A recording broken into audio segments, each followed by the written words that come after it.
Assalomu alaykum. Bugun juda xavfli, lekin juda ko'pchilik bilmaydigan churra haqida, ya'ni son churrasi haqida gaplashamiz.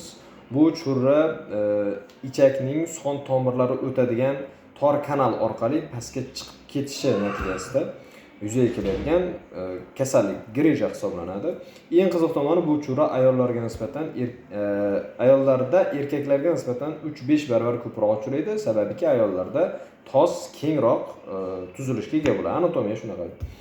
Xo'p, bu churra boshqa churralar ichida eng xavflisi hisoblanadi. Sababi bu joyga ichakning qisilib qolishi ehtimoli yuqori.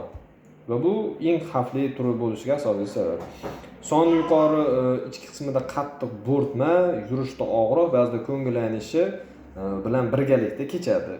Yana bir qiziq tarafi shundaki, bo'rtma ko'rinmasligi ham mumkin. Ya'ni katta bemorlar, semiz bemorlarda bo'rtma deyarli bilinmasligi mumkin. Bu esa tashxisni qiyinlashtiradi yoki ularda bu kasallik borligini o'zi ham bilmay yurishi mumkin.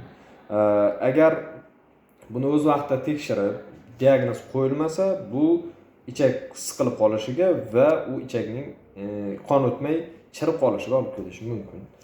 Xo'p, bu kasallik dori bilan tuzalmaydi. Hech qanday bandaj yoki muqobil usul yordam bermaydi. Femoral churrani aniqlagan zahoti jarrohlik bilan davolash kerak bo'ladi. Operatsiya ochiq yoki laparoskopik usulda bajarish mumkin. Eng muhimi vaqtida operatsiya qildirish. Kechiksa ichak qisilib qolishi va ichak qisilib qolgan ichakning nekrozga uchragan o'lib qolishi natijasida keyin ichakni ham kesishga to'g'ri kelishi mumkin. Bu esa operatsiya hajmini oshiradi, bemorning qayta tiklanish jarayonini qiyinlashtiradi.